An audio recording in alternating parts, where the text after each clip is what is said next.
राधिका नाम के शहर में एक गुड्डू नामी अनाथ कबाड़िया रहता था। वो लोगों के घरों से कबाड़ इकट्ठा किया करता था और इसी तरह अपने खाने के लिए कुछ कमा लेता था। एक दिन गुड्डू अपने घर के बाहर खड़ा होता है। उसके पड़ोसियों के बच्चे नए नए कपड़े पहनकर बॉल खेल रहे होते हैं।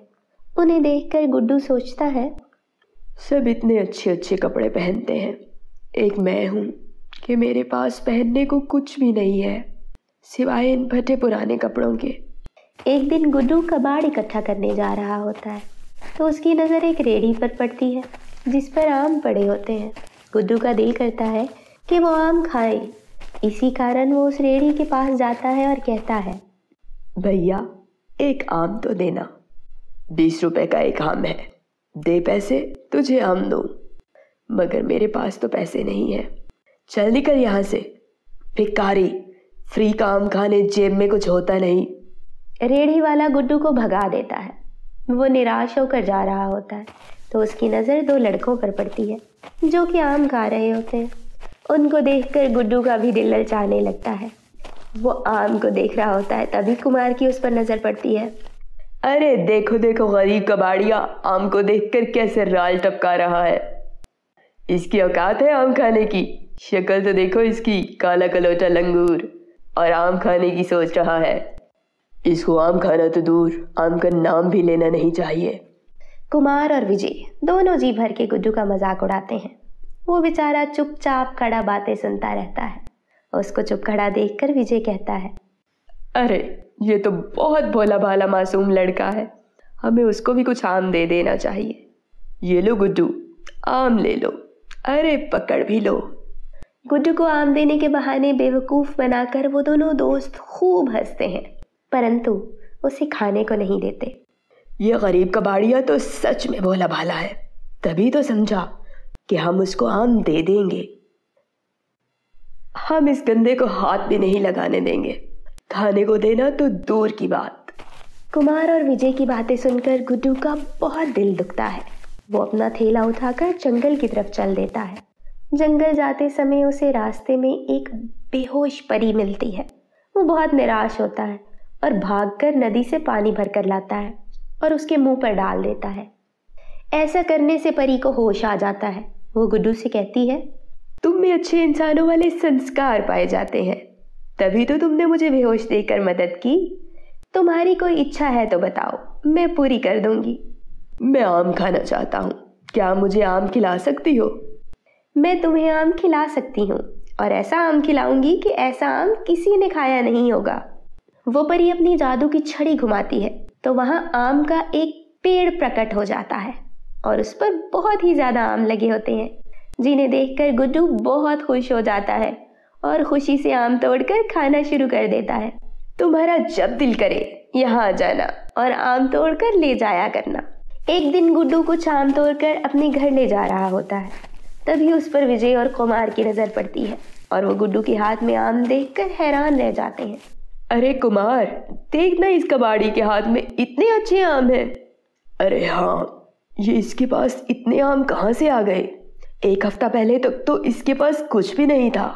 विजय और कुमार उसके पीछे लग जाते हैं ताकि मालूम कर सकें कि उसके पास इतने ज़्यादा आम कहाँ से आए हैं। अगले दिन फिर गुड्डू आम लाने के लिए जा रहा होता है तो विजय और कुमार भी छुपकर उसके पीछे पीछे चल पड़ते हैं और फिर आम के पेड़ को देखकर वो हैरान रह जाते हैं। गुड्डू वहाँ से आम तोड़ता है और घर की तरफ चल देता है। विजय और कुमार पेड़ के पास आते हैं और आम तोड़ने की कोशिश करते हैं, लेकिन वो आम के पेड़ से आम तोड़ते हैं तो उनके हाथ में ठीला होता है। तभी वहाँ पेड़ पर लगे एक आम से आवाज़ आती है, तुम हमें नहीं खा सकते, इसलिए हमें तोड़ने की कोशिश ना करो और चले जाओ यहाँ से। लेकिन हम तुम्हें क्यों नहीं खा सकते? क्योंकि मुझे वही लोग खा सकते हैं जो दिल के बहुत अच्छे होते हैं, जो दूसरों का ख्याल रखते हैं और किसी का मजाक नहीं बनाते। आप लोगों ने तो गुड्डू को खाने के लिए भी आम नहीं दिया था। विजय और कुमार को बहुत गुस्सा आता है कि गुड्डू हर रोज उनके सामने आम खाए और वो बस देखते ही रहे। अगर हम नहीं खा सकते तो फिर गुड्डू, जो कि कबाड़िया भी है, वो क्यों खाए? चलो कुमार, इस दरख्त को ही काट डालते हैं। कुमार और विजय इस दरख्त को काटने का सोच ही रहे होते हैं तभी वहां पर परी प्रकट होती है और उनके हाथ में कुल्हाड़ी देखकर बोलती है, तुम इतने लालची शख्स हो कि अगर खाने को नहीं मिल रहा तो काटने की तरफ चल पड़े हो। तुम दोनों को तो सजा देना ही पड़ेगी। परी अपनी जादू की छड़ी घुमाती है तो वो दोनों लटक जाते हैं। अब तुम दोनों सारी जिंदगी यहाँ पर ही लटके रहोगे। विजय और कुमार को जब सजा मिलती है तो वो रोना शुरू कर देते हैं और परी की विनती करते हैं कि हमें माफ कर दो, हम ऐसा नहीं करेंगे।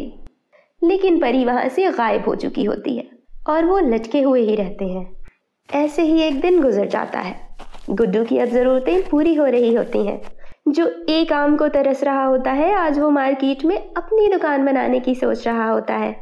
क्यों ना मैं आम की रेहड़ी लगा लूं और बेचना शुरू कर दूं, और फिर जब भी मेरी तरह का कोई गरीब जिसके पास खाने के पैसे ना हो उसको फ्री में भी दे दिया करूंगा।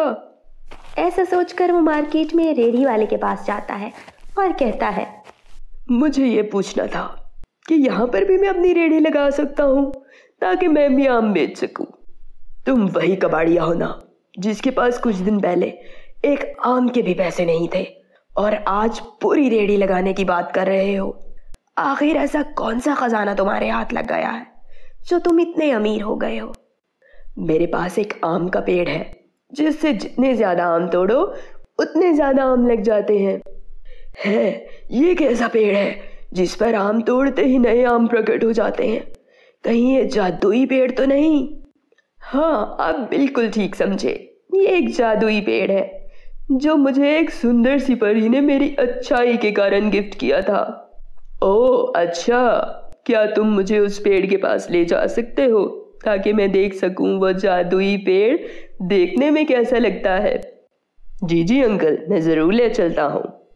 गुड्डू और रेहड़ी वाला जादुई पेड़ की ओर चल देते हैं। गुड्डू को देखकर रेहड़ी वाला सोचता है, ये अनाथ कबाड़िया इतना समझदार तो है नहीं। मैं क्यों ना उसके पेड़ पर कब्जा कर लूं। अगर ये किसी को बताएगा भी तो उसकी बात पर कोई यकीन तो करेगा नहीं। इस तरह मेरा तो रात अमीर हो जाऊंगा। रेहड़ी वाला मन ही मन में हंसता है। इतने में वो आम के पेड़ के पास पहुंच जाते हैं, परंतु वहां जाकर बहुत हैरान रह जाते हैं क्योंकि वहां कुमार और विजय उल्टे लटके होते हैं। अरे विजय, कुमार, तुम लोग यहाँ उल्टे लटके क्या कर रहे हो? नीचे उतरो। अबे गरीब कबाड़िए, ये सब कुछ तुम्हारा ही किया धरा है। तुम्हारे कारण ही हम यहाँ लटके हैं। एक दफा नीचे उतर ले, तुम्हें छोड़ेंगे नहीं।